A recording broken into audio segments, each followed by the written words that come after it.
인생의 중년은 많은 사람이 자신의 삶을 되돌아보고 앞으로의 계획을 세우는 중요한 시기이다. 이 시기는 자존감이 낮아지고 자신을 싫어하는 감정이 커질 수 있지만 동시에 새로운 기회를 찾을 수 있는 시기이기도 하다. 이런 시기를 잘 이해하고 극복하기 위해 우리는 니체의 철학과 알랭드 보통의 책 불안에서 깊은 통찰을 배울 수 있다. 알랭드 보통은 그의 책 불안에서 현대 사회에서 사람들이 느끼는 불안의 근원을 설명한다. 그는 불안이 주로 사회적 비교와 다른 사람들의 평가로부터 온다고 말한다. 특히 중년 시기에는 이런 불안이 더 심해지기 쉬우며 이는 자존감이 낮아지고 자신을 싫어하는 자기 혐오의 감정으로 이어질 수 있다. 그들은 이러한 불안을 극복하기 위해 자신만의 가치를 찾고 다른 사람의 시선에서 벗어나 자신의 삶을 다시 평가하는 것이 중요하다고 강조한다. 니체는 사람의 존재의 의미와 가치를 탐구하며 절대적인 가치는 존재하지 않는다고 주장했다. 그는 사람들이 자신의 본성을 극복하고 자신의 정체성을 만들어야 한다고 보았다. 이는 인생의 중반부의 자존감과 자기 혐오를 극복하는데 중요한 통찰을 제공한다. 니체는 초인이라는 개념을 통해 사람들이 계속해서 자신을 넘어서고 새로운 가치를 만들어야 한다고 강조했다. 이것은 중년의 위기를 새로운 기회로 바꾸는데 중요한 철학적 기반이 된다. 40대와 50대는 서로 다른 특징을 가지고 있다. 40대는 여전히 젊은 시기로 많은 사람이 이 시기에 경력을 쌓고 가족을 꾸린다. 50대는 중년의 후반부로 많은 사람이 이 시기에 자신의 삶을 돌아보고 앞으로의 계획을 세운다. 니체는 이러한 시기를 자기 극복의 기회로 보았다. 그는 사람들이 자신의 한계를 인식하고 이를 극복함으로써 더 나은 자신이 될 수 있다고 주장했다. 자존감은 직장에서의 성과, 가족과의 관계, 건강 상태 등에 의해 영향을 받는다. 사회적 비교도 자존감에 큰 영향을 미친다. 다른 사람과 비교하여 자신의 삶이 부족하다고 느끼면 자존감이 낮아질 수 있다. 니체는 이러한 사회적 비교를 노예 도덕의 일부로 보았다. 그는 사람들이 다른 사람의 평가에 의존하지 않고 자신만의 가치를 만들어야 한다고 주장했다.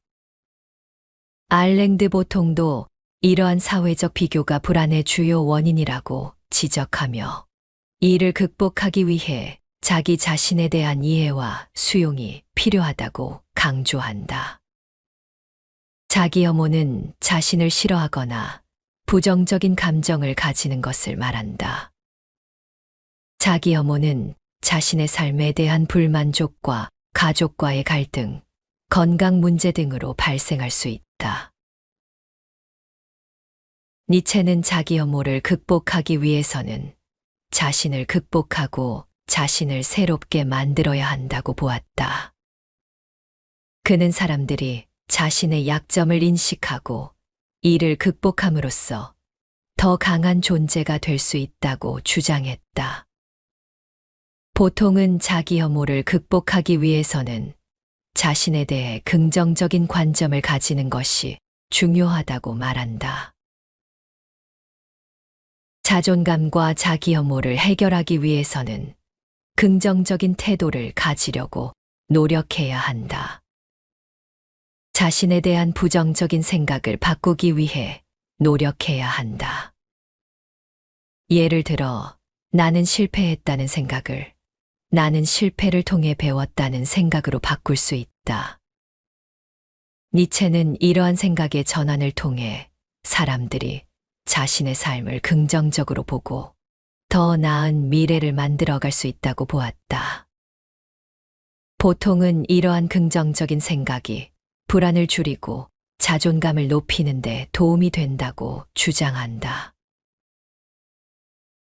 또한 친구, 가족 그리고 동료 등과 긍정적인 관계를 유지하는 것도 중요하다. 좋은 인간관계는 자존감을 높이고 자기 혐오를 줄이는데 도움이 된다. 니체는 사람들이 독립적이면서도 다른 사람들과의 관계를 통해 성장할 수 있다고 보았다.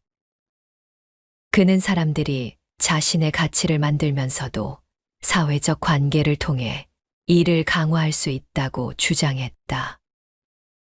보통도 사회적 지지망이 불안을 줄이는데 중요한 역할을 한다고 강조한다. 인생의 중반부는 새로운 기회를 제공하는 시기이다. 새로운 도전을 받아들이고 새로운 경험을 쌓는 것은 자존감을 높이고 자기 혐오를 줄이는데 도움이 된다. 니체의 철학에 따르면 사람은 끊임없이 자신을 극복하고 새로운 가치를 만들어가며 더 나은 존재로 발전할 수 있다. 이는 인생의 중반부를 새로운 시작으로 받아들이고 이를 통해 더 풍요로운 삶을 살아가는 데 중요한 통찰을 제공한다. 보통은 이러한 새로운 기회를 통해 불안을 극복하고 더 나은 삶을 살아갈 수 있다고 주장한다. 자존감을 높이기 위한 방법이라는 글을 본 적이 있다. 글의 내용이 좋아서 소개해 본다. 바닥까지 떨어진 자존감을 회복하기 위해서는 스스로 일상에서 그 방법을 실천하는 것이 중요하다. 남과 비교하는 습관을 멈추어라. 당신보다 날씬한 사람이 있을 수도 있지만 당신보다 더 뚱뚱한 사람도 있을 것이다. 비교하는 것은 스스로를 평가하고 압박하는 일이다. 외모에 지나치게 집착하지 말고 당신의 인격을 키워라. 보통 외모가 예쁜 사람들이 더 성공하고 인기도 많으며 돈도 많이 벌 수 있다고 생각하지만 반드시 그렇지는 않다. 외모가 예쁜 것보다 중요한 것은 그 사람에게 풍기는 매력이다. 감성이나 삶의 기쁨, 자기 존중감 같은 내적 가치를 더 많이 가질수록 당신의 매력은 더욱 강하게 드러날 것이다. 감각을 일깨우는 것도 중요하다. 식사를 할 때는 그 순간을 온전히 느끼며 식사를 즐기고 비가 오면 얼굴에 떨어지는 빗방울을 느껴보라. 우리의 몸과 감각을 통해 느끼는 작은 경험들이 우리에게 깊은 만족을 줄 것이다. 몸의 신호를 존중하라. 몸이 보내는 작은 신호들을 받아들이고 따라야 한다. 배가 고프면 음식을 먹고 몸을 움직이고 싶으면 운동을 하라. 몸의 소리에 귀를 기울이는 것이 중요하다. 자기애를 배우는 것은 필수적이다. 자기애의 첫 단계는 만약 뭐뭐 한다면이나 그렇지만 같은 조건 없이 자신을 있는 그대로 인정하는 데서 시작된다. 두 번째 단계는 자신을 용서하고 끊임없는 자기 비판을 멈추는 것이다. 있는 그대로의 자신을 받아들이는 것이 중요하다. 단순히 존재하는 연습을 하라. 인간 본연의 자연스러운 상태는 긴장이 풀린 상태이다. 우리는 그렇게 만들어졌고 항상 긴장이 완화된 상태를 추구해야 한다. 긴장이 풀린 여유 있는 상태에서만 우리는 긍정적이고 유익한 방향으로 나아갈 수 있다. 명상과 요가는 좋은 연습 방법이다. 다른 사람의 의견에서 자유로워져라. 자기 자신을 더욱 존중하고 인정하면 외부의 존중과 인정이 필요 없어진다. 그러면 당신은 훨씬 자유로워지고 내적으로도 훨씬 독립적이 될 것이다. 가슴의 소리를 듣고 마음의 말을 들어라. 진정한 자기 모습을 찾으려 노력하라. 진짜 자기가 되는 것은 쉽지 않지만 해볼 만한 가치가 있는 목표이다. 진정한 자기 모습으로 사는 사람들은 모든 상황에서 자기 자신을 지킬 수 있는 능력이 있다. 때로는 연약한 모습일 수도 있고, 때로는 강하거나 감정적일 수도 있다. 자신의 모든 모습을 받아들이는 것이 중요하다. 매일 거울을 보며 연습하라. 거울 앞을 지나갈 때마다 거울에 비친 자기 모습을 다정하게 들여다보고 미소를 지어보라. 거울 속 자신에게 찬사를 보내거나 칭찬을 하고 자신을 얼마나 좋아하는지 이야기해 주어라. 작은 실천이 큰 변화를 만든다. 자기 내면의 소리와 접촉하라. 명상을 통해 더 높은 자아, 내면의 안내자, 혹은 지혜자라고 일컫는 존재를 만날 수 있다. 어떤 형상이나 소리로 나타나는 혹은 가슴 속에 울리는 따스한 감동으로 나타나는 내면의 존재는 당신에게 모든 질문에 대한 답을 주고 당신의 영혼의 길을 보여줄 것이다. 현대 사회를 살아가는 우리는 끊임없는 비교와 자기 비하의 늪에 빠져 있다.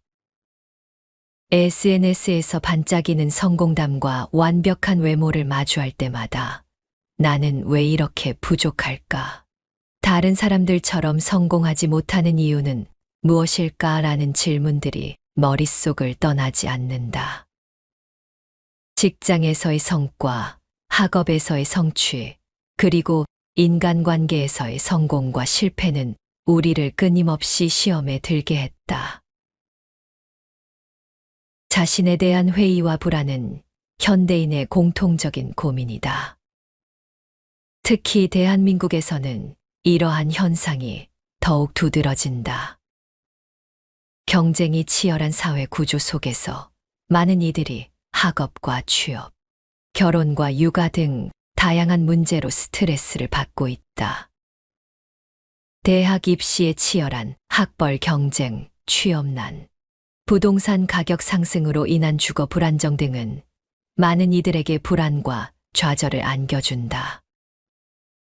특히 우리들은 어릴 때부터 과도한 학습 부담을 안고 살아왔으며 남들에게 인정받기 위한 좋은 학벌을 갖기 위해 끊임없이 노력했다. 입시 경쟁에서 밀려나거나 원하는 대학에 진학하지 못한 경우 많은 이들이 자신을 실패자라고 느끼며 자존감을 상실하곤 했다. 이는 대학 진학 이후에도 계속되었다. 대학 졸업 후에도 좋은 직장을 구하기 위해 치열한 경쟁에 내몰리며 취업에 실패할 경우 좌절감과 자기 혐오에 빠진다. 또한 사회적 지위와 경제적 성공에 대한 압박도 크다. 직장 내에서의 승진 경쟁, 높은 주거비와 생활비 등은 많은 사람들에게 큰 스트레스를 주고 있다. 직장에서 인정받지 못하거나 경제적 어려움을 겪을 때 많은 이들이 스스로를 무가치하게 느끼며 자존감을 잃게 된다. 이런 상황에서 우리는 어떻게 자신을 사랑하고 존중할 수 있을까? 어떻게 하면 스스로에 대한 신뢰를 회복하고 진정한 자아를 찾아갈 수 있을까? 이런 질문들에 대한 답을 찾기 위해 우리는 프리드리히 니체의 철학에서 중요한 통찰을 발견해야 한다. 니체는 우리에게 외부의 기준에 자신을 맞추기보다는 내면의 목소리에 귀를 기울이고 자신만의 가치를 찾아가는 것이 중요하다고 강조한다. 그의 철학적 핵심은 자신을 사랑하는 기술을 익혀야 한다는 것이다. 니체는 자기애와 자존감을 통해 개인이 더욱 강하고 독립적인 존재로 성장할 수 있다고 믿었다. 니체는 19세기 독일의 철학자로 그의 사상은 현대 철학과 문학에 깊은 영향을 미쳤다. 그는 기존의 도덕과 종교, 문화에 대한 비판을 통해 새로운 인간상을 제시했다. 니체는 전통적인 가치관을 부정하고 개인의 주체성과 자율성을 강조했다. 그의 대표적인 저서인 차라투스트라는 이렇게 말했다는 이러한 그의 철학적 사상을 잘 담고 있다. 니체의 삶은 그의 사상만큼이나 독특하고 도전적이었다. 그는 지병으로 인해 비교적 젊은 나이에 교수직을 사임하고 고독한 철학자로서의 길을 걸었다. 그의 사상은 당시 사회에 큰 충격을 주었고 오늘날까지도 많은 이들에게 깊은 영감을 주고 있다. 니체의 철학은 특히 자기 자신을 사랑하고 존중하는 것의 중요성을 강조한다. 그는 우리가 자신을 비하하고 비교하는 대신 자신의 내면을 깊이 탐구하고 자신의 가치를 발견할 것을 제안한다. 니체는 스스로를 사랑하는 것이 어떻게 우리를 더 나은 삶으로 이끌 수 있는지에 대한 깊은 통찰을 제공한다. 그는 내가 서 있는 곳을 깊이 파내라, 그 밑에는 샘이 있다라는 말로 우리의 내면에 숨겨진 가치와 재능을 발견할 것을 권장한다. 이러한 니체의 철학적 메시지는 오늘날 우리가 겪고 있는 많은 문제들을 해결하는 데 큰 도움이 될 수 있다. 오늘 낭독할 책은 니체의 자존감 수업이다. 니체의 저서를 40년 동안 탐독해온 니체 애독자 사이토 다카시는 자존감이 낮아지기 쉬운 현대 사회에서 니체의 철학이 더욱 필요하다고 강조하며 이 책을 집필하였다. 그는 니체 철학의 핵심 개념들을 설명하며 타인과 자신을 비교하거나 타인의 욕망에 휘둘리지 않고 진정한 자아로 살아가는 방법을 제시한다. 그는 고독의 자유를 만끽하고 어린아이처럼 창조적인 세계를 만들며 고통 속에서도 강인하게 살아가고 주어진 인생과 운명에 감사하며 노예가 아닌 주인의 삶을 살고 지금 이 순간을 긍정하는 등의 방법을 통해 자존감을 높일 수 있다고 말한다. 이 책은 독자들에게 자신을 사랑하고 자존감을 높이는 다양한 기술을 가르쳐 준다. 니체의 철학을 통해 겉모습에 의존하는 가짜 자존감이 아니라 내면에서부터 강한 진짜 자존감을 갖추기를 바란다. 이를 통해 자기 자신뿐만 아니라 타인과 세상을 진심으로 사랑하는 소중한 경험을 하게 될 것이다. 가장 먼저 나를 사랑할 것. 그대들은 이웃을 그대 자신처럼 사랑하는 것이 좋다. 하지만 우선 자기 자신부터 사랑하는 사람이 되어라. 니체는 우선 자기 자신을 사랑하는 영역에 들어서고 그런 다음에 자신뿐만 아니라 이웃까지도 사랑하라고 말한다. 자신은 사랑하지만 이웃을 사랑하지 않으면 완전히 자기애로만 가득한 인간이 되어버린다. 이웃을 내 몸처럼 사랑할 수 있으면 또 인간으로서 한 단계 더 높은 위치에 올라서게 된다. 또 하나의 나. 너는 위대해지는 길을 걸어라. 너의 길을 가야만 한다. 너의 배후에 더 이상 다른 길은 없다는 사실이 지금 너에게 최선의 용기를 주어야만 한다. 우리는 종종 용기가 샘솟는다라는 표현을 사용한다. 하지만 니체는 용기란 스스로 자신에게 부여하는 것이라고 말한다. 이것이 니체가 자기는 이중구조라고 한 말의 의미이다. 스스로 자신이 없고 용기도 내지 못하는 약한 나와 더불어 자신감 있고 위대해지길 바라고 바른 길을 향하고 용기를 주는 또 다른 강한 나가 존재한다는 것이다. 나를 사랑하는 기술. 사람은 자신을 사랑하는 기술을 부단히 배우고 익혀야 한다. 이 말은 니체 사상의 핵심이다. 니체의 시대에는 신의 존재가 압도적으로 컸다. 인간은 신을 가장 뛰어난 존재로 설정하고 자신들은 아무것도 아닌 하찮은 존재로 비하하기 십상이었다. 결과적으로 어떻게 되었을까? 세상에는 신은 사랑할 수 있지만 자기 자신은 사랑하지 못하는 사람들로 넘쳐나게 되었다. 적어도 니체의 눈에는 그렇게 보였다. 오늘날도 상황은 크게 다르지 않다. 다양한 분야에서 신은 아니지만 능력과 외모, 경제력 등이 뛰어난 존재를 자기 자신의 수준을 인식하기 위한 비교 대상으로 설정해 놓고 굳이 스스로 자존감을 떨어뜨리는 경향이 있다. 자신의 단점을 일부러 찾아내는 무한 루프에 빠진 사람들. 예컨대 외모 콤플렉스가 그렇다.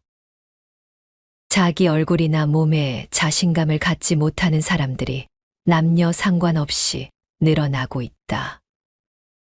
얼굴 하나만 하더라도 얼굴 살이 처져서 싫다. 얼굴이 너무 크다. 피부가 어두워서 마음에 안 든다. 눈이 작아서 별로다. 코가 낮아서 마음에 안 든다. 턱이 길어서 별로다 등등.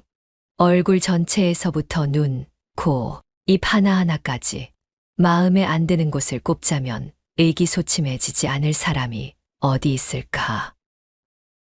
이들에게는 이상적인 얼굴이라는 것이 존재한다. 그것과 비교하면서 내 얼굴은 별로다. 이것도 저것도 마음에 안 든다는 식으로 자기 혐오감이 강화되는 듯 보인다.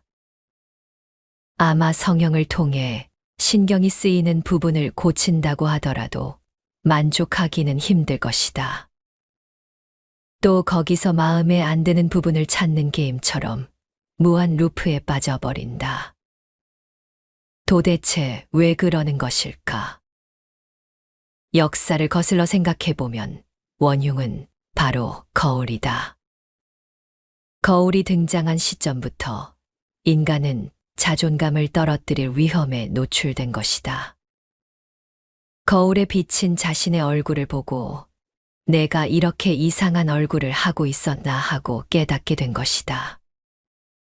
그러면서 남들 앞에 맨 얼굴을 보이는 것을 부끄럽게 여기는 사람들이 역사상 적지 않았을 듯하다. 시대가 흘러 카메라나 비디오가 등장하고 자신의 얼굴을 객관적으로 볼 수 있는 기회는 점점 늘어나게 되었다. SNS 시대인 오늘날은 그것이 더욱 심해져 하루에 몇 번이라도 스마트폰으로 셀카를 찍는 것이 당연해졌다. 이렇게 온종일 자신의 얼굴을 바라보다 보면 아무래도 마음에 안 드는 부분이 눈에 띈다. 그러다가 셀카로 찍은 얼굴을 바꾸는 사진 보정 애플리케이션도 등장했다. 한번 보정해보니 멈출 수 없다는 젊은이들이 급증하고 있는 현실이다. 더러는 자신조차 보정하지 않은 자신의 얼굴은 못 알아보겠다는 이들도 있다. 이런 식이면 자기 자신을 잃어버리는 것은 시간 문제이다. 단순히 자존감이 낮아지는 정도의 문제가 아니다. 자신을 객관적으로 바라보는 것 자체는 향상심을 이끌어낸다는 점에서 나쁘지 않다. 다만 객관적으로 보는 것이 너무 지나쳐 자기 혐오감과 한 세트가 되면 문제이다. 자신을 지나치게 부정한 나머지 스스로를 사랑하지 못하게 되기 때문이다. 나를 사랑하는 기술을 어떻게 배울 것인가? 요한 페터 에커만의 괴테와의 대화에서 괴테는 자신을 사랑하는 것의 중요성을 말한다. 문학가를 지망하는 청년 에커만이 괴테와 이야기하며 인생에서 중요한 것을 기록한 이 책을 니체는 무척이나 좋아했고 많은 영향을 받았다. 이 책을 통해 자신을 사랑하는 기술이 중요하다라는 니체 사상의 핵심이 형성된 것으로 보인다. 인간은 유소년기에는 전능감으로 넘친다. 근거 없는 자신감, 즉 나는 무엇이든 할 수 있다고 믿는 것이다. 슈퍼맨이 된 기분으로 높은 곳에서 뛰어내리다가 다리가 부러지기도 한다. 그렇게 나는 슈퍼맨은 될 수 없구나 하며 현실을 깨닫곤 한다. 어른이 되면서 이러한 자신감 상실 체험이 늘어나는 한편 다른 사람들과 자신을 비교하면서 스스로를 객관적으로 바라보게 된다. 그대로 두면 스스로 자신감을 느끼지 못하게 되니 의식적으로 그 흐름을 끊어주어야 한다. 즉, 자신을 사랑하는 기술을 배워야만 한다. 그것이 니체의 생각이었다. 그렇다면 나 자신을 사랑하는 기술을 어떻게 익힐 수 있을까?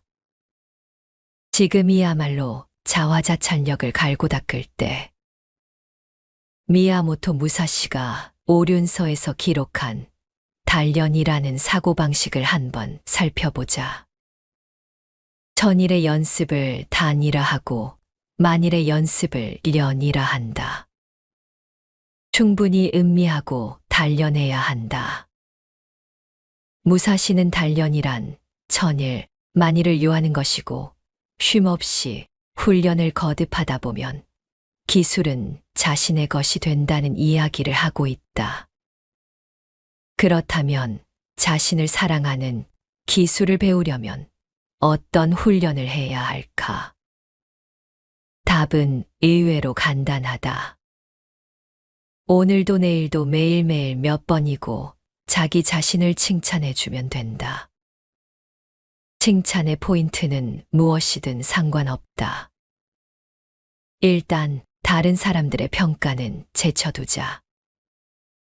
예를 들면 사진 잘 찍었네. 나 참 센스 있다. 노력은 사람을 배신하지 않는다고 했어. 이 노래를 열심히 연습해서 나의 18번으로 만들 거야. 이번 프레젠테이션 자료는 완성도도 높고 특히 이 부분은 정말 잘했어. 난 글 좀 잘 쓰는 것 같아. 이번 달에는 책 5권 읽기 달성, 교양인의 자리에 한 걸음 가까워졌네라는 식으로 매사에 자신의 말과 행동을 칭찬하면 된다. 그러면 자화자찬력이 길러지고 자존감이 높아진다. 나 역시 초등학교 시절부터 50년 동안 자화자찬을 계속해온 사람이다. 현실적으로 따지면 30대 중반까지 제대로 된 직장도 구하지 못했고 40이 넘어 처음으로 책이 팔릴 때까지 사회에서 온전히 평가를 받지 못한 인생이었다. 그럼에도 스스로 내 자신을 한없이 칭찬해왔다. 아마 생애 자화자찬 횟수를 세자면 2만 번은 좋게 넘을 것이다. 다르게 말하면 다른 사람들로부터 칭찬을 받지 못했기 때문에 스스로를 칭찬할 수밖에 없다고 생각해 자화자찬력을 정당화하며 불우한 시절을 견뎌낸 셈이다. 나는 자화자찬을 적극 권장하지만 여기서도 절대로 해서는 안 되는 것이 있다. 바로 갖지 못한 것에 매달리는 일이다.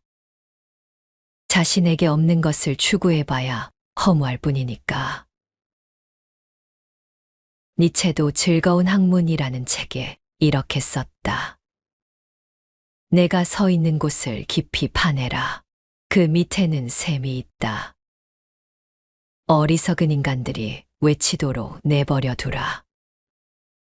아래로 가면 지옥뿐이다라고 외치더라도 말이다. 남들을 부러워하기보다는 나만이 따로 할 일이 있지 않을까. 발밑을 깊이 파보면 거기에는 보물이 숨겨져 있을지도 모른다. 니체의 이런 목소리가 들려오는 듯하다. 나에겐 아무것도 없어 라고 생각하는 사람은 발밑을 파서 자신의 숨겨진 재능을 발굴해야 한다. 지금의 인간관계가 시시해 불만인 사람은 그래도 이런 인간관계라도 없어지면 외로울지 몰라라며 마음을 고쳐 먹어야 한다. 자신이 이미 소유하고 있는 것, 이미 하고 있는 일에 빛나는 무언가가 숨어 있을지 모른다. 깊이 파볼 가치가 충분하다. 마지막으로 니체의 말 한마디를 더 소개하겠다. 일부러라도 그대들 자신을 믿는 것이 좋다. 그러지 않으면 어떻게 남들이 그대들을 믿겠는가? 자신을 믿지 못하는 자는 언제나 거짓을 꾸민다. 자신을 믿지 못하는 사람은 언제나 남에게 거짓된 자신을 연기할 수밖에 없으므로 누구에게도 신뢰받을 수 없다는 말이다. 자신을 사랑하면 사랑할수록 스스로를 믿을 수 있게 된다. 친구. 그대는 노예인가? 노예라면 그대는 친구가 될 수 없다. 그대는 전제자인가? 전제자라면 그대는 친구를 가질 수 없다. 매우 간결하면서도 마음을 울리는 말이다. 친구가 되는 것은 누구나 할 수 있을 것 같지만 니체는 친구가 되려면 두 가지 조건을 만족시켜야 한다고 보았다. 하나는 노예가 아닐 것, 또 하나는 전제자가 아닐 것. 자기 생각이 없는 사람은 친구로서 매력이 없다. 니체가 말하는 노예란 자기 생각이 없고 아무런 의문도 없으며 누군가 또는 무언가가 시키는 대로 하는 사람을 말한다. 당신은 그런 사람과 친구가 될 수 있는가? 분명 싫을 테지. 자기 생각이나 의견을 갖추지 못한 사람은 함께 행동하는 보람과 재미가 없다. 노예 같은 사람과 친구가 되고 싶은 이는 기껏 약한 자를 따돌리고 괴롭히는 나쁜 무리 정도에 불과하다. 심부름꾼으로 쓰려는 생각밖에 없지. 친구란 니체의 말을 빌리자면 대등한 입장에서 서로를 높여주는 관계에 있는 사람이다. 그것이 가능할 때 인간적인 매력을 느끼고 교류하고 싶다고 생각하게 된다. 이는 주종 관계와는 전혀 다르다. 그리고 전제자는 어떤 인간일까? 한마디로 남의 자유를 빼앗는 인간이다. 다른 사람의 기분 따위는 안중에도 없고 자기만 좋으면 된다고 여긴다. 자신의 이익을 위해 사람을 이용할 뿐이다. 당신은 그런 사람과 친구가 되고 싶은가? 일방적으로 이용당하는 것은 사양하고 싶은 일이다. 니체가 이상적으로 여기는 절차탕마의 관계를 구축하는 것도 불가능하다. 노예적 정신, 전제자적 정신으로 살아서는 안 된다. 물론 현대사회에는 노예도 전제자도 존재하지 않는다. 하지만 노예적 정신으로 살아가는 사람, 전제자적 정신으로 살아가는 사람은 여전히 존재한다.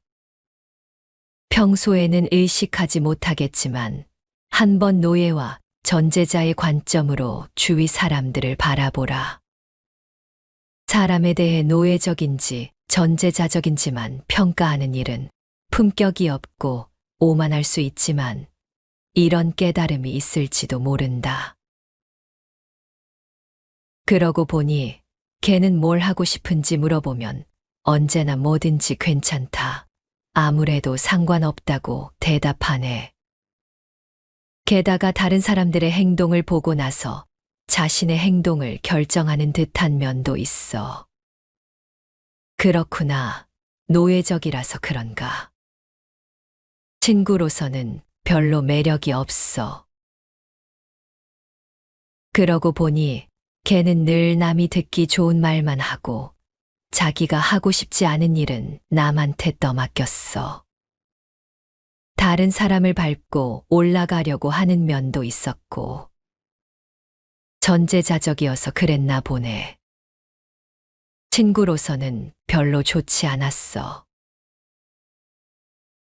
우리가 친구로 삼고 싶은 사람은 노예적 정신, 전제자적 정신을 가진 사람이 아닐 것이다. 또한 자신에게 노예적 정신, 전제자적 정신이 있다면 니체가 말하는 친구가 되기 힘들 것이다. 니체의 말을 하나의 계기로 삼아 친구에게 원하는 자질, 친구가 되는데 필요한 자질을 되새겨 보는 것은 어떨까? 그러면 친구 관계를 더욱 좋은 방향으로 이끌어 줄 것이다. 과거를 전부 긍정하라. 이 순간을 보라라고 나는 말을 이었다. 이 순간이라는 문으로부터 하나의 긴 영겁의 길이 뒤를 향해 달리고 있다. 즉, 우리 뒤에는 하나의 영겁이 존재한다. 이 모든 길을 걸어갈 수 있는 것은 이미 이 길을 걸어왔기 때문이 아닌가. 일어날 수 있는 모든 일은 이미 한 번 일어나고 행해지지 않았는가. 위의 말을 그대로 따라가다 보면 뭔가 이상한 기분에 사로잡힌다. 지금 이 순간으로부터 뒤를 향해 길이 달리고 있다니 과연 무슨 말일까? 물론 뒤에는 걸어온 길이 있지만 길이란 앞을 향해 뻗어 있는 것이 아닌가.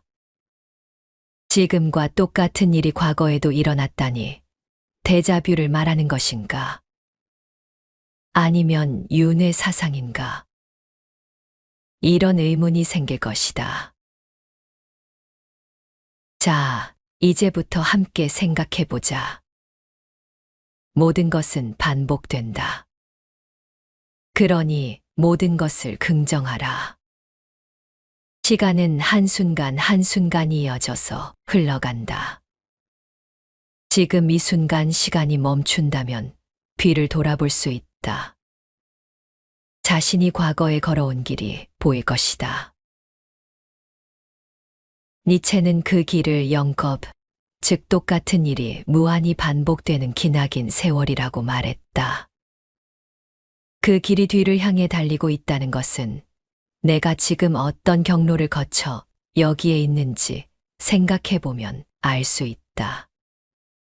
당신은 어딘가에서 우연히 만난 부모님으로부터 태어났다. 부모님도 어디선가 우연히 만난 그들의 부모님 사이에서 태어났다. 또 부모님의 부모님의 부모님 역시 마찬가지이다.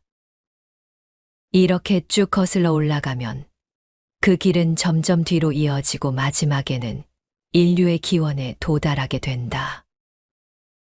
이런 식으로 생각하면 아득할 만큼 많은 조상 중 한 사람이라도 없었다면 지금의 나 자신은 존재할 수 없다는 사실을 깨닫게 된다. 다시 말해, 과거의 모든 것을 긍정하지 않으면 지금 이 순간 내가 살아있다는 것을 설명할 수 없다. 만약 타임머신을 타고 과거로 돌아갈 수 있다 하더라도 어느 순간을 살짝만 바꾸면 더 이상 지금의 내가 아니게 된다. 니체가 말하는 우리들 뒤에는 하나의 영겁이 있다라는 말은 바로 그런 의미이다. 또 지금과 똑같은 일이 과거에도 있었다는 것은 자신은 명확히 기억하지 못하지만 모든 조상의 활동들이 몇 세대에 걸쳐 이어져 왔다고도 생각할 수 있다. 요즘식으로 말하면 DNA에 모든 과거가 새겨져 이어져 왔다. 그러니 과거에도 동일한 일이 있었다는 걸 느낄 때가 있다는 것이다. 어려운 말은 제쳐두고 니체의 메시지를 간단하게 정리하면 이렇게 말할 수 있다. 좋은 일도, 나쁜 일도, 기쁨도, 고통도, 슬픔도, 인생에서 일어나는 모든 것은 되풀이된다. 그러므로 이 모든 것을 긍정하고 강하고 단단한 인생을 살아가라. 무언가 안 좋은 일이 있어 삶의 의미가 없다고 느껴질 때는 니체의 이 메시지를 떠올려 보라. 삶을 향한 의욕이 샘솟을 테니까. 무의미하게 반복되는 영원이므로 적극적으로 받아들여라. 지금까지 살아오면서 나는 이 순간을 위해 살아온 것이 아닐까라는 생각이 든 적 없나? 예를 들면 심장이 두근거리게 만드는 이성을 만나고 과감하게 고백했더니 상대도 나와 똑같은 마음이었다. 이럴 때는 내가 이 사람과 만나기 위해 태어난 건가 싶다. 가고 싶은 학교에 합격한 순간, 직장에서 성과를 올린 순간, 감동적인 책이나 영화, 무대, 미술 작품을 만난 순간, 동경하던 곳을 여행하는 순간, 상사에게 칭찬을 받는 순간, 맛있는 것을 먹는 순간처럼 살아오길 잘했다, 태어나길 잘했다라며 진심으로 기뻐한 순간이 있었을 것이다. 앞으로도 분명히 있을 것이고, 이처럼 지금 이 순간을 긍정하면 자신의 인생을 형성하는 한순간 한순간을 전부 긍정하게 된다. 바로 니체는 그렇게 말하고 있다. 이런 관점에서 보면 자존감이나 자신의 인생에 대한 긍정감을 얻는 것은 그리 어려운 일이 아니다. 지극히 행복한 지금 이 순간을 위해 고통이 많은 인생을 살아왔던 것이라고 생각하기 때문이다. 즉 지금 이 순간을 긍정하는 것은 지금까지 또는 앞으로 다가올 다사다난한 인생을 긍정하는 일이다. 니체는 또 이런 이야기도 했다. 허무주의의 세계에서는 사람이 목표를 향해 살아갈 힘을 상실한다. 그저 빙글빙글 돌아가는 시간 속에서 하루하루를 의미 없이 살아갈 뿐이다.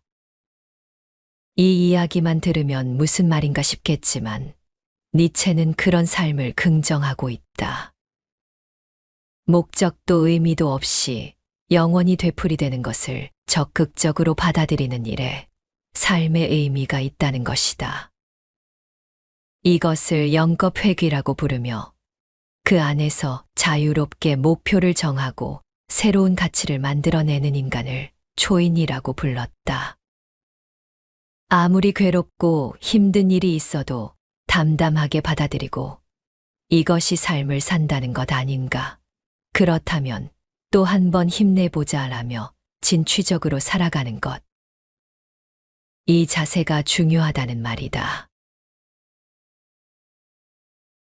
현대 사회에서 우리는 외모, 능력, 경제적 지위 등에서 끊임없이 자신을 다른 사람들과 비교하며 자주 자신을 평가절하하곤 한다. 이러한 비교와 자존감 하락은 많은 사람들이 공감할 수 있는 문제이다. 이러한 문제들을 해결하기 위해 우리는 프리드리히 니체의 철학에서 중요한 통찰을 얻을 수 있다. 니체는 우리에게 외부의 기준에 자신을 맞추기보다는 내면의 목소리에 귀를 기울이고 자신만의 가치를 찾아가는 것이 중요하다고 강조했다. 그의 철학적 핵심은 자신을 사랑하는 기술을 익히는 것이다. 먼저 우리는 자신을 다른 사람들과 비교하는 습관을 멈춰야 한다. 외모나 능력, 경제적 지위 등에서 다른 사람들과의 비교는 우리의 자존감을 떨어뜨릴 뿐이다. 타인의 성공과 외모는 우리의 가치와 무관함을 인식해야 한다. 대신 우리는 외부의 기준보다는 자신의 내면의 소리에 집중하고 자신이 진정으로 원하는 것과 자신만의 가치를 발견해야 한다. 자신을 사랑하고 존중하는 법을 배우는 것도 중요하다. 매일 스스로를 칭찬하고 긍정적인 자기 대화를 연습함으로써 자기 사랑을 실천할 수 있다. 이는 자존감을 높이고 자기 신뢰를 회복하는 데 큰 도움이 된다. 또한 자신의 내면을 깊이 탐구하고 스스로에 대한 이해를 높이는 시간도 필요하다. 일기 쓰기나 명상과 같은 방법을 통해 자신을 성찰하는 시간을 가지는 것이 좋다.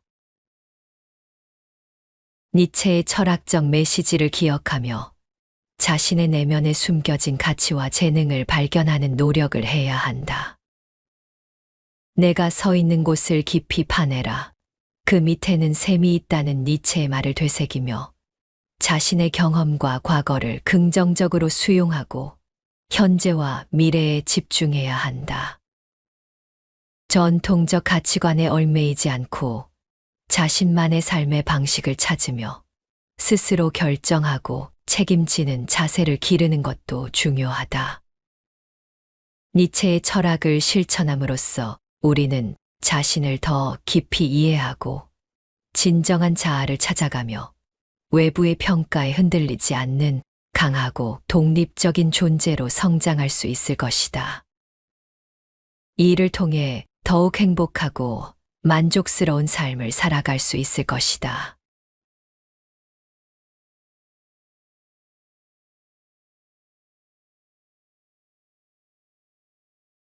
인생의 중년은 많은 사람이 자신의 삶을 되돌아보고 앞으로의 계획을 세우는 중요한 시기이다. 이 시기는 자존감이 낮아지고 자신을 싫어하는 감정이 커질 수 있지만 동시에 새로운 기회를 찾을 수 있는 시기이기도 하다. 이런 시기를 잘 이해하고 극복하기 위해 우리는 니체의 철학과 알랭드 보통의 책 불안에서 깊은 통찰을 배울 수 있다.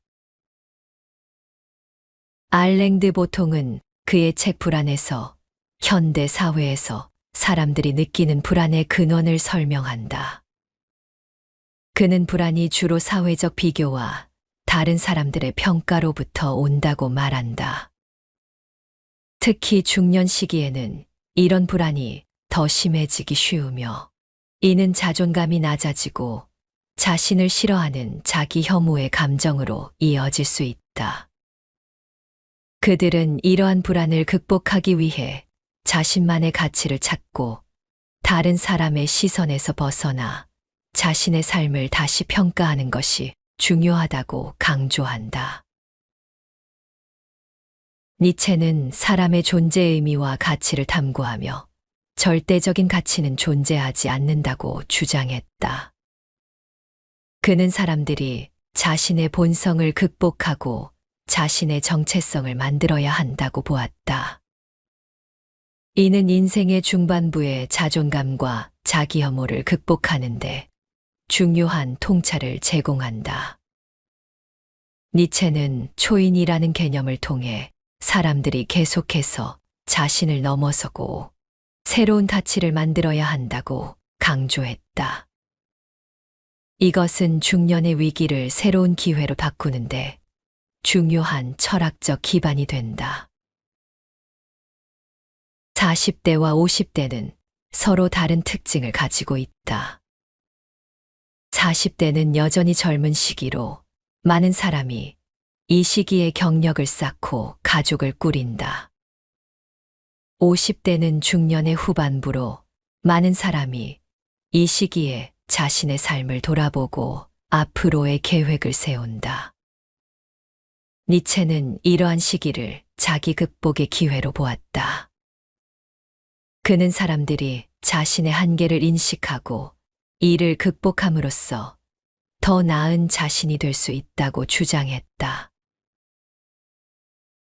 자존감은 직장에서의 성과, 가족과의 관계, 건강 상태 등에 의해 영향을 받는다. 사회적 비교도 자존감에 큰 영향을 미친다. 다른 사람과 비교하여 자신의 삶이 부족하다고 느끼면 자존감이 낮아질 수 있다.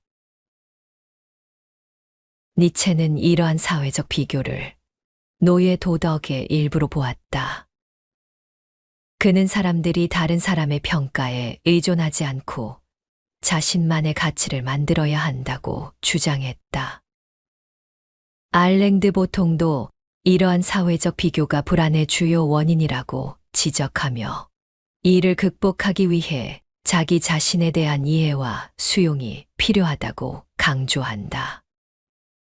자기 혐오는 자신을 싫어하거나 부정적인 감정을 가지는 것을 말한다. 자기 혐오는 자신의 삶에 대한 불만족과 가족과의 갈등, 건강 문제 등으로 발생할 수 있다. 니체는 자기 혐오를 극복하기 위해서는 자신을 극복하고 자신을 새롭게 만들어야 한다고 보았다.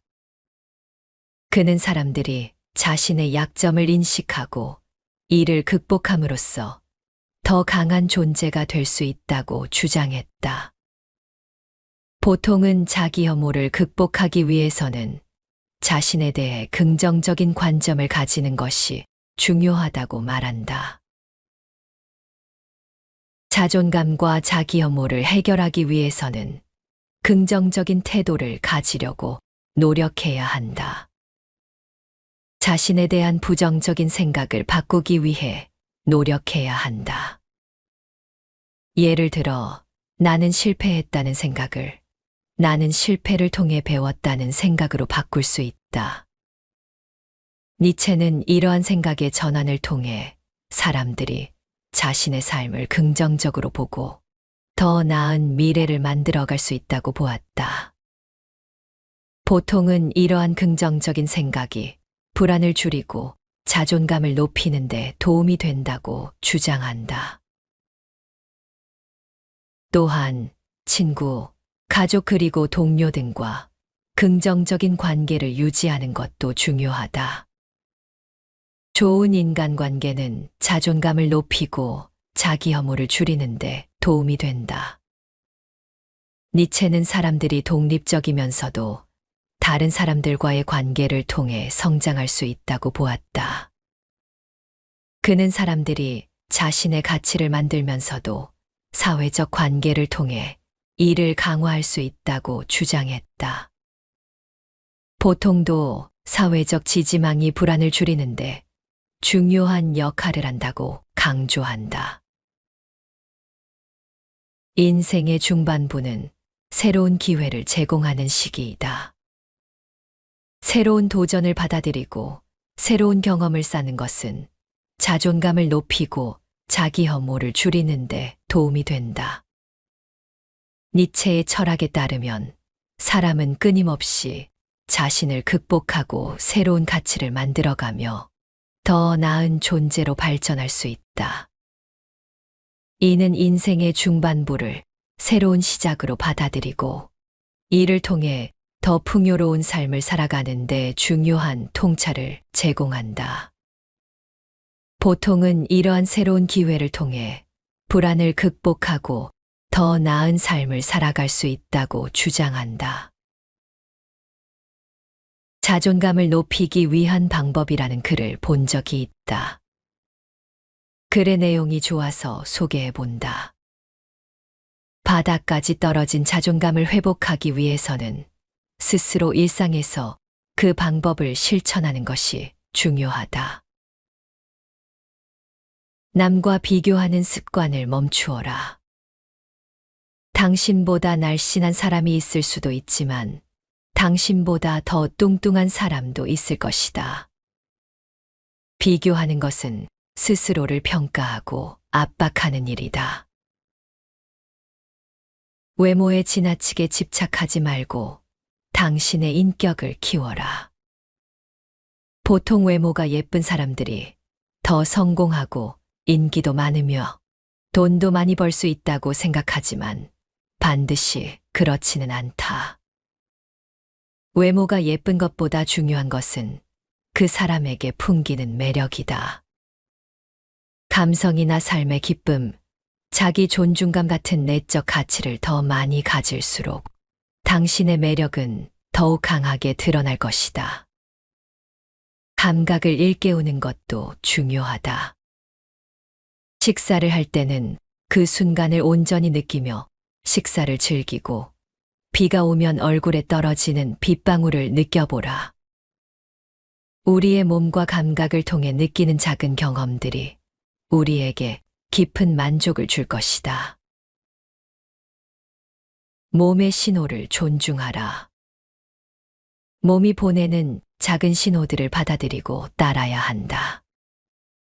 배가 고프면 음식을 먹고 몸을 움직이고 싶으면 운동을 하라. 몸의 소리에 귀를 기울이는 것이 중요하다. 자기애를 배우는 것은 필수적이다. 자기애의 첫 단계는 마냥 뭐뭐 한다면이나 그렇지만 같은 조건 없이 자신을 있는 그대로 인정하는 데서 시작된다. 두 번째 단계는 자신을 용서하고 끊임없는 자기 비판을 멈추는 것이다. 있는 그대로의 자신을 받아들이는 것이 중요하다. 단순히 존재하는 연습을 하라. 인간 본연의 자연스러운 상태는 긴장이 풀린 상태이다. 우리는 그렇게 만들어졌고 항상 긴장이 완화된 상태를 추구해야 한다. 긴장이 풀린 여유 있는 상태에서만 우리는 긍정적이고 유익한 방향으로 나아갈 수 있다. 명상과 요가는 좋은 연습 방법이다. 다른 사람의 의견에서 자유로워져라. 자기 자신을 더욱 존중하고 인정하면 외부의 존중과 인정이 필요 없어진다. 그러면 당신은 훨씬 자유로워지고 내적으로도 훨씬 독립적이 될 것이다. 가슴의 소리를 듣고 마음의 말을 들어라. 진정한 자기 모습을 찾으려 노력하라. 진짜 자기가 되는 것은 쉽지 않지만 해볼 만한 가치가 있는 목표이다. 진정한 자기 모습으로 사는 사람들은 모든 상황에서 자기 자신을 지킬 수 있는 능력이 있다. 때로는 연약한 모습일 수도 있고, 때로는 강하거나 감정적일 수도 있다. 자신의 모든 모습을 받아들이는 것이 중요하다. 매일 거울을 보며 연습하라. 거울 앞을 지나갈 때마다 거울에 비친 자기 모습을 다정하게 들여다보고 미소를 지어보라. 거울 속 자신에게 찬사를 보내거나 칭찬을 하고 자신을 얼마나 좋아하는지 이야기해 주어라. 작은 실천이 큰 변화를 만든다. 자기 내면의 소리와 접촉하라.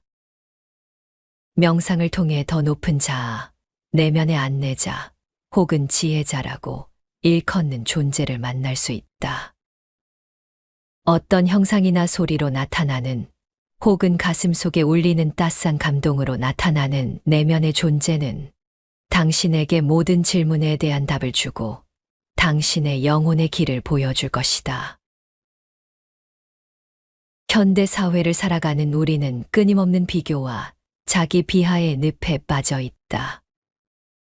SNS에서 반짝이는 성공담과 완벽한 외모를 마주할 때마다 나는 왜 이렇게 부족할까?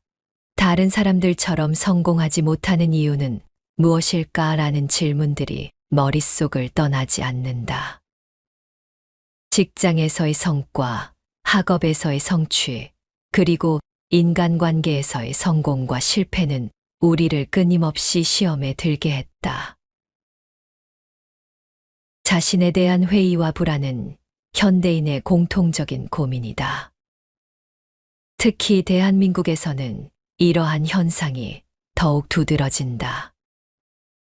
경쟁이 치열한 사회 구조 속에서 많은 이들이 학업과 취업, 결혼과 육아 등 다양한 문제로 스트레스를 받고 있다. 대학 입시의 치열한 학벌 경쟁, 취업난, 부동산 가격 상승으로 인한 주거 불안정 등은 많은 이들에게 불안과 좌절을 안겨준다. 특히 우리들은 어릴 때부터 과도한 학습 부담을 안고 살아왔으며 남들에게 인정받기 위한 좋은 학벌을 갖기 위해 끊임없이 노력했다.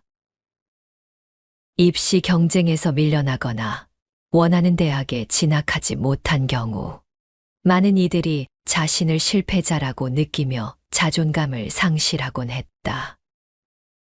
이는 대학 진학 이후에도 계속되었다. 대학 졸업 후에도 좋은 직장을 구하기 위해 치열한 경쟁에 내몰리며 취업에 실패할 경우 좌절감과 자기 혐오에 빠진다. 또한 사회적 지위와 경제적 성공에 대한 압박도 크다. 직장 내에서의 승진 경쟁, 높은 주거비와 생활비 등은 많은 사람들에게 큰 스트레스를 주고 있다. 직장에서 인정받지 못하거나 경제적 어려움을 겪을 때 많은 이들이 스스로를 무가치하게 느끼며 자존감을 잃게 된다. 이런 상황에서 우리는 어떻게 자신을 사랑하고 존중할 수 있을까? 어떻게 하면 스스로에 대한 신뢰를 회복하고 진정한 자아를 찾아갈 수 있을까? 이런 질문들에 대한 답을 찾기 위해 우리는 프리드리히 니체의 철학에서 중요한 통찰을 발견해야 한다.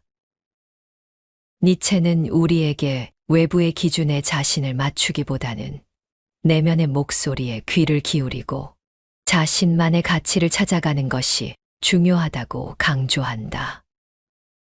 그의 철학적 핵심은 자신을 사랑하는 기술을 익혀야 한다는 것이다.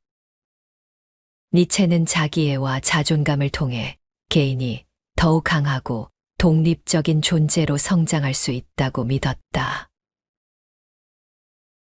니체는 19세기 독일의 철학자로 그의 사상은 현대 철학과 문학에 깊은 영향을 미쳤다. 그는 기존의 도덕과 종교, 문화에 대한 비판을 통해 새로운 인간상을 제시했다. 니체는 전통적인 가치관을 부정하고 개인의 주체성과 자율성을 강조했다. 그의 대표적인 저서인 차라투스트라는 이렇게 말했다는 이러한 그의 철학적 사상을 잘 담고 있다. 니체의 삶은 그의 사상만큼이나 독특하고 도전적이었다. 그는 지병으로 인해 비교적 젊은 나이에 교수직을 사임하고 고독한 철학자로서의 길을 걸었다. 그의 사상은 당시 사회에 큰 충격을 주었고 오늘날까지도 많은 이들에게 깊은 영감을 주고 있다. 니체의 철학은 특히 자기 자신을 사랑하고 존중하는 것의 중요성을 강조한다.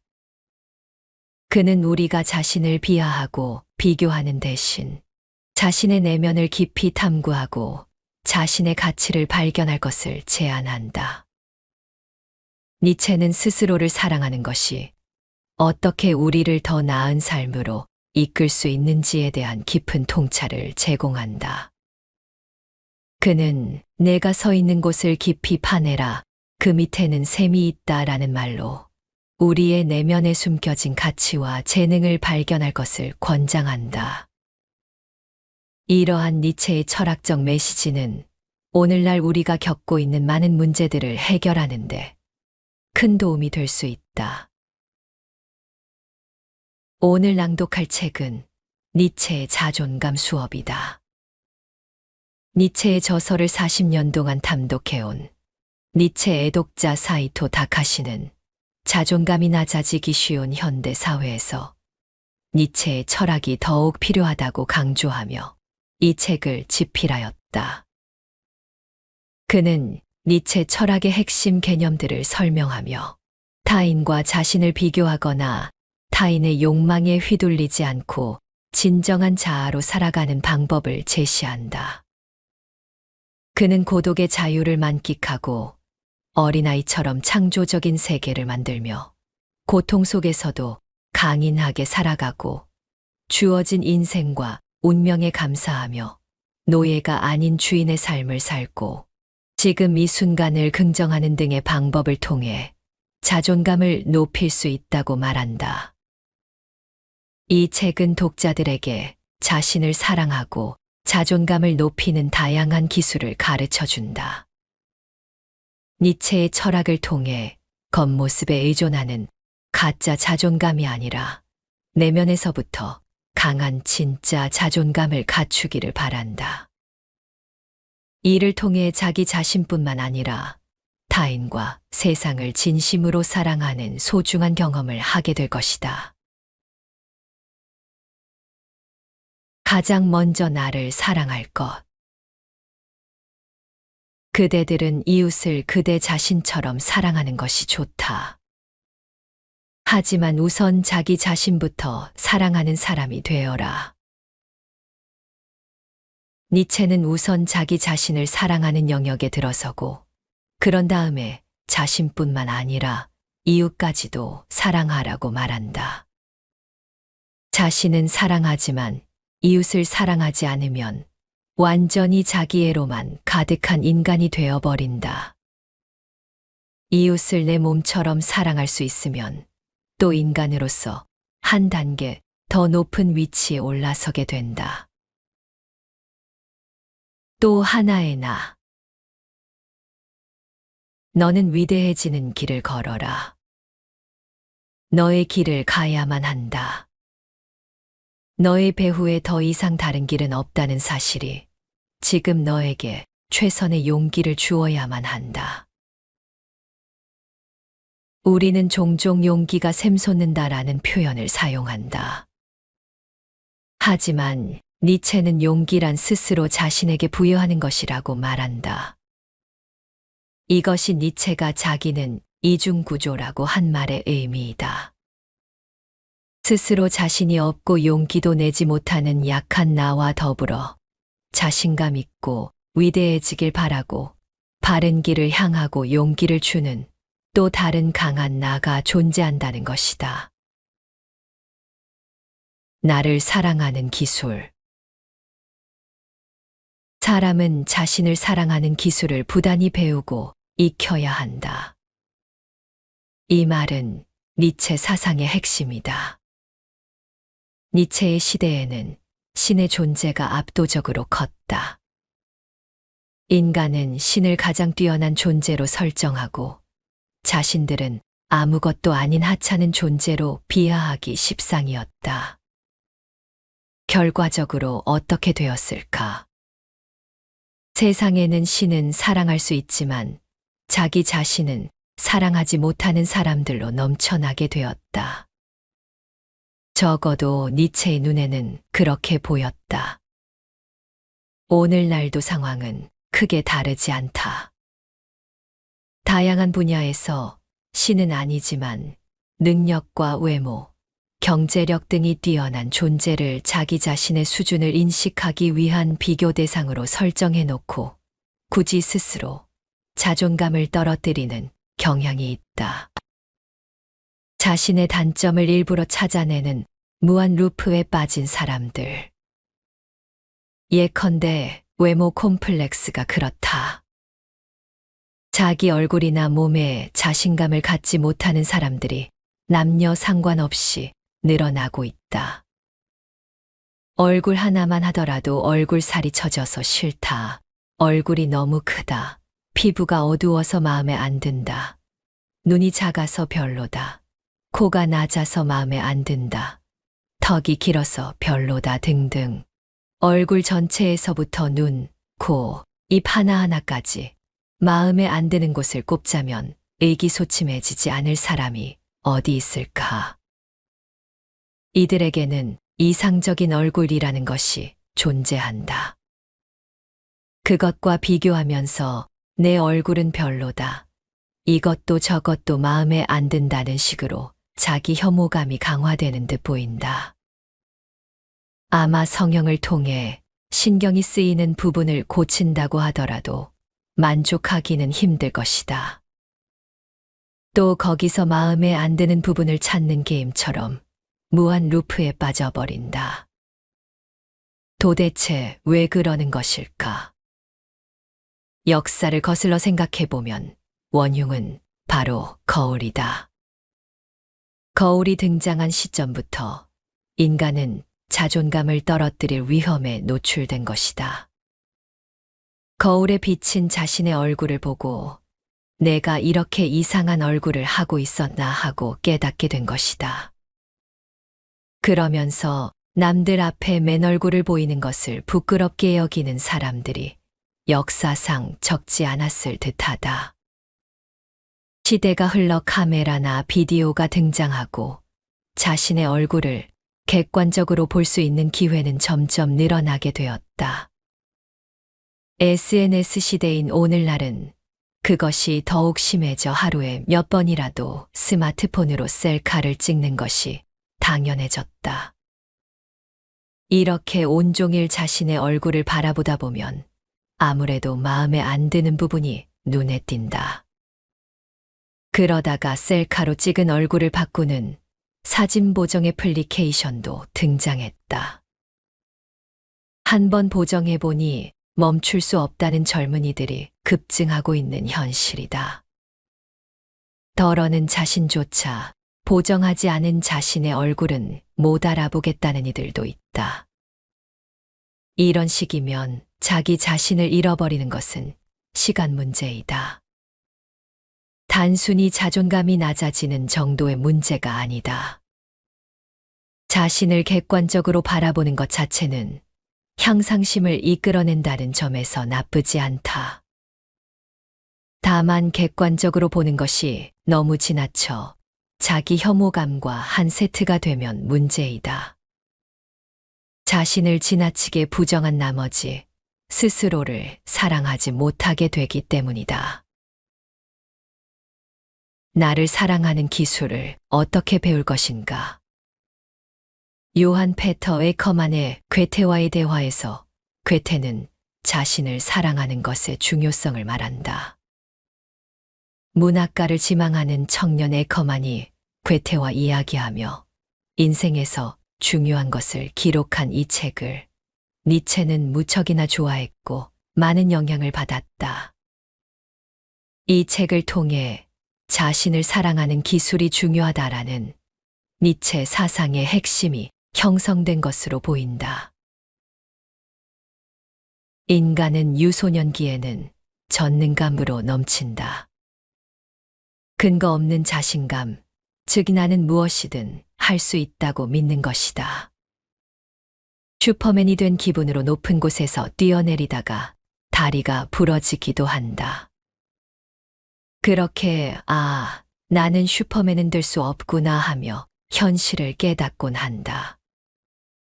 어른이 되면서 이러한 자신감 상실 체험이 늘어나는 한편 다른 사람들과 자신을 비교하면서 스스로를 객관적으로 바라보게 된다. 그대로 두면 스스로 자신감을 느끼지 못하게 되니 의식적으로 그 흐름을 끊어주어야 한다. 즉, 자신을 사랑하는 기술을 배워야만 한다.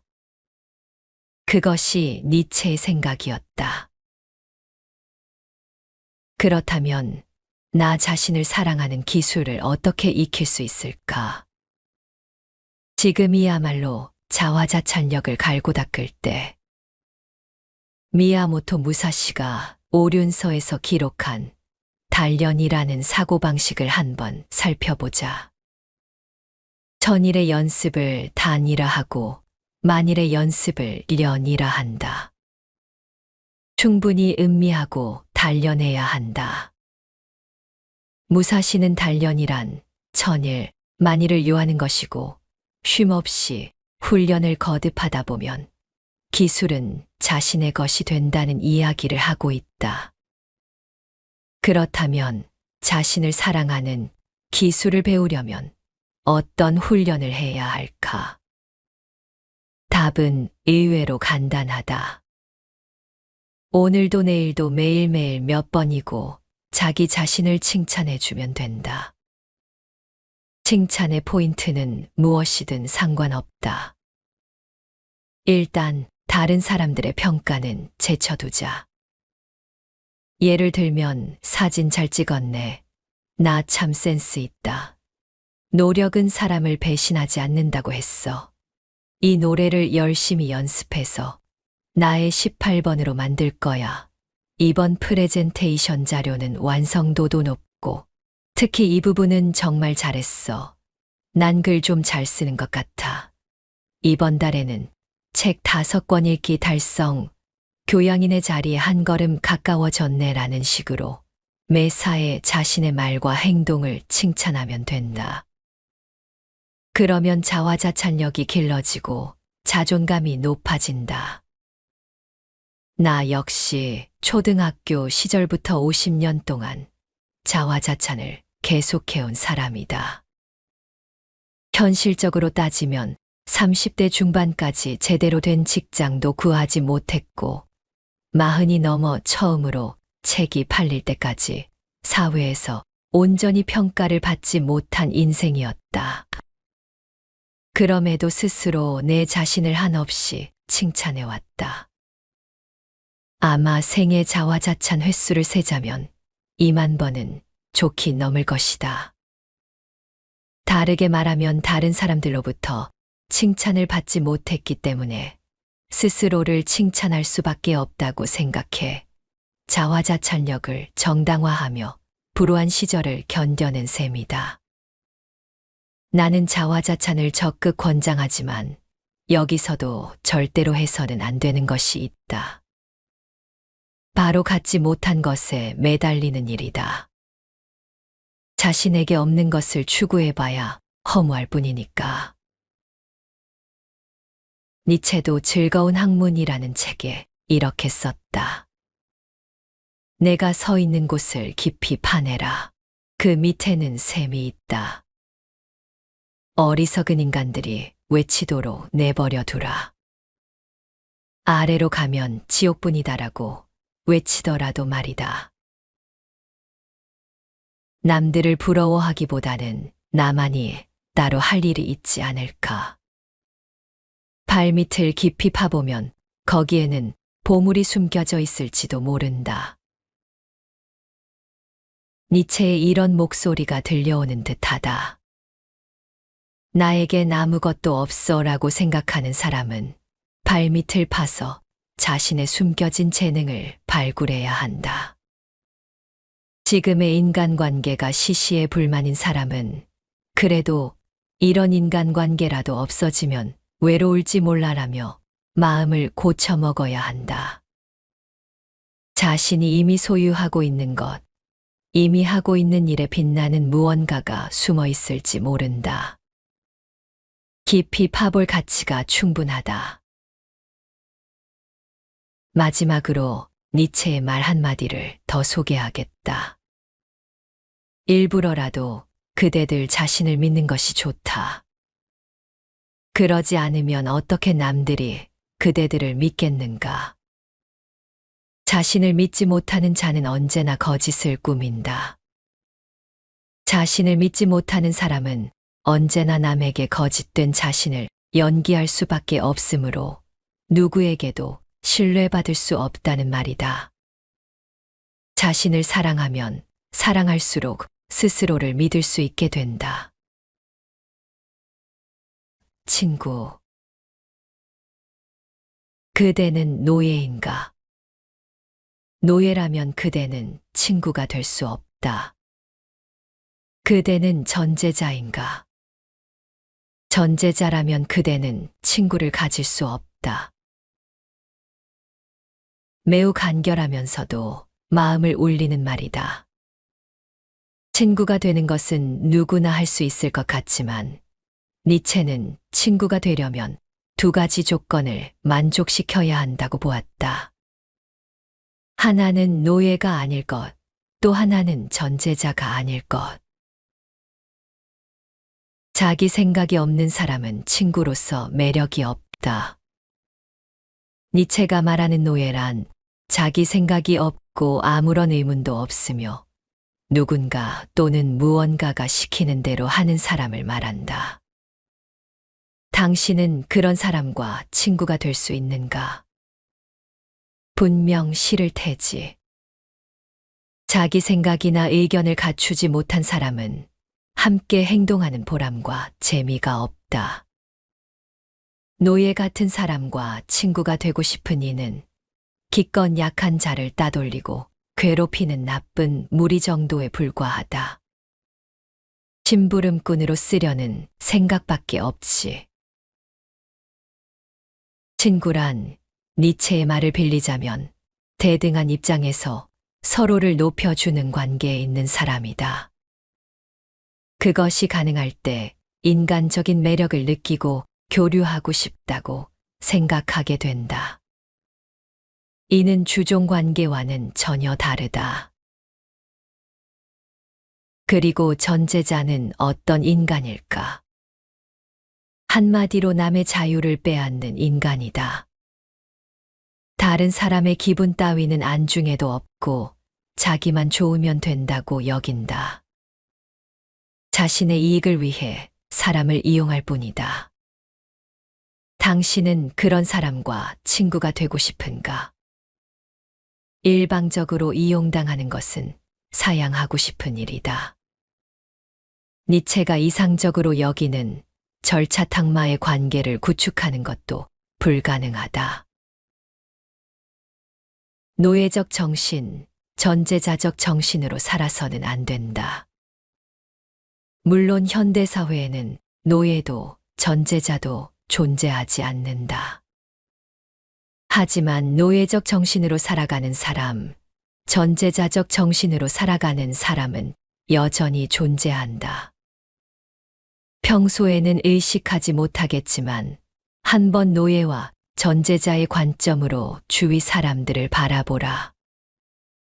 사람에 대해 노예적인지 전제자적인지만 평가하는 일은 품격이 없고 오만할 수 있지만 이런 깨달음이 있을지도 모른다.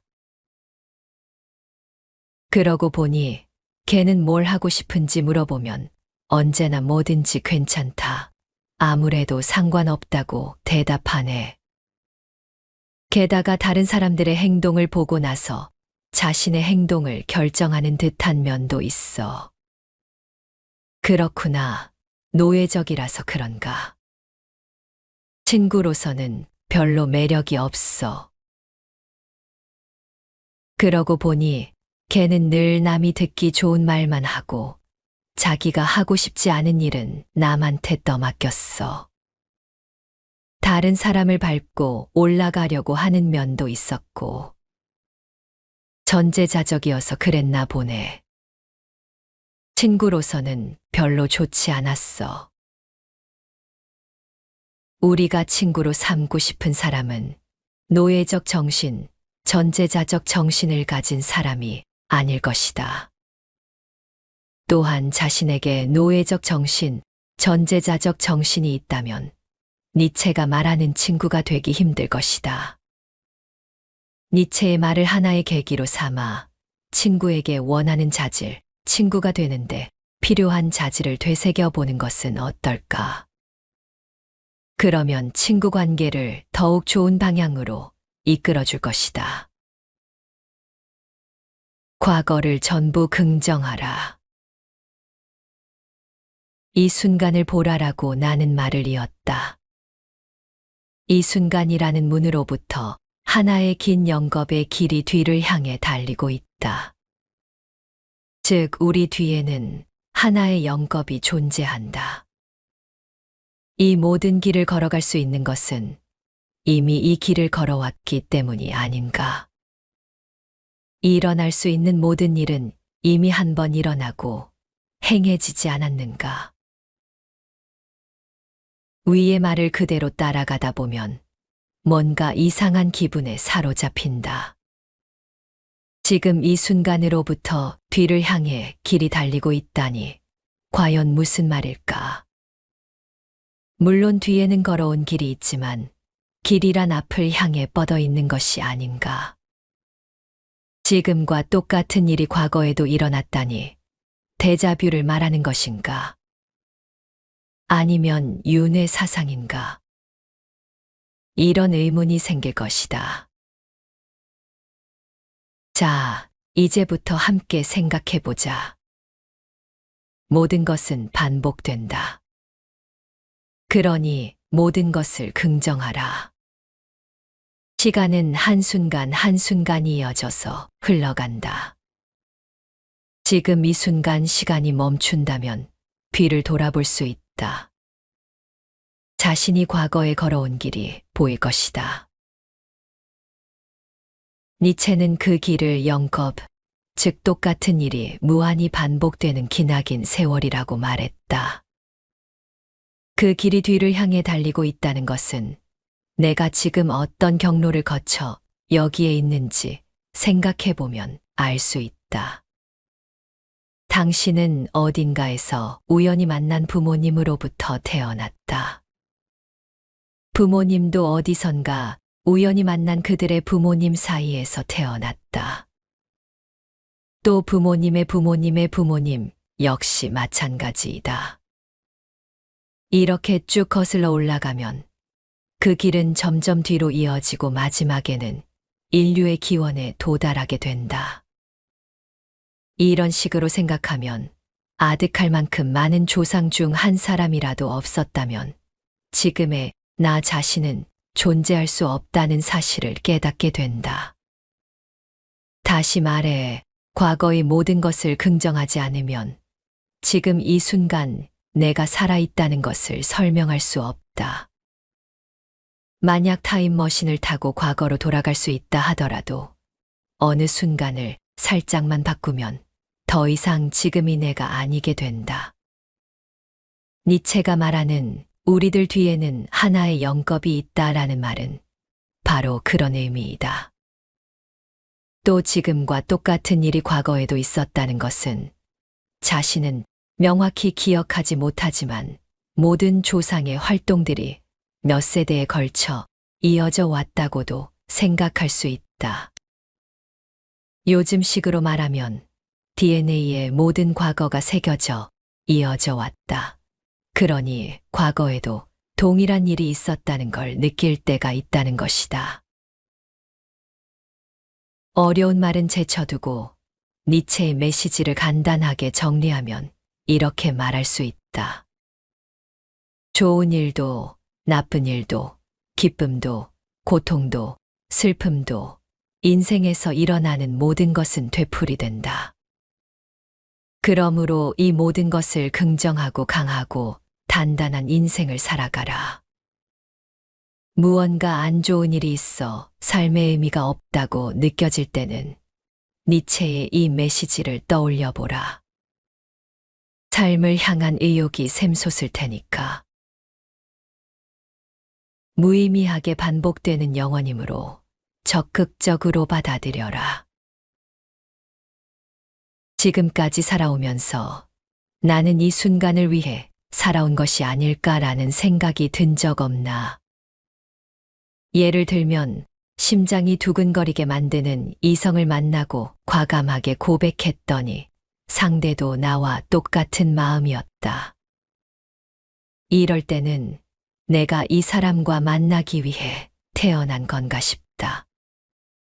가고 싶은 학교에 합격한 순간, 직장에서 성과를 올린 순간, 감동적인 책이나 영화, 무대, 미술 작품을 만난 순간, 동경하던 곳을 여행하는 순간, 상사에게 칭찬을 받는 순간, 맛있는 것을 먹는 순간처럼 살아오길 잘했다, 태어나길 잘했다라며 진심으로 기뻐한 순간이 있었을 것이다. 앞으로도 분명히 있을 것이고, 이처럼 지금 이 순간을 긍정하면 자신의 인생을 형성하는 한순간 한순간을 전부 긍정하게 된다. 바로 니체는 그렇게 말하고 있다. 이런 관점에서 보면 자존감이나 자신의 인생에 대한 긍정감을 얻는 것은 그리 어려운 일이 아니다. 지극히 행복한 지금 이 순간을 위해 고통이 많은 인생을 살아왔던 것이라고 생각하기 때문이다. 즉, 지금 이 순간을 긍정하는 것은 지금까지 또는 앞으로 다가올 다사다난한 인생을 긍정하는 일이다. 니체는 또 이런 이야기도 했다. 허무주의의 세계에서는 사람이 목표를 향해 살아갈 힘을 상실한다. 그저 빙글빙글 돌아가는 시간 속에서 하루하루를 의미 없이 살아갈 뿐이다. 이 이야기만 들으면 무슨 말인가 싶겠지만 니체는 그런 삶을 긍정하고 있다. 목적도 의미도 없이 영원히 되풀이되는 것을 적극적으로 받아들이는 일에 삶의 의미가 있다는 것이다. 이것을 영겁회귀라고 부르며 그 안에서 자유롭게 목표를 정하고 새로운 가치를 만들어내는 인간을 초인이라고 불렀다. 아무리 괴롭고 힘든 일이 있어도 담담하게 받아들이고 이것이 삶을 산다는 것 아닌가. 그렇다면 또 한 번 힘내보자라며 진취적으로 살아가는 것. 이 자세가 중요하다는 말이다.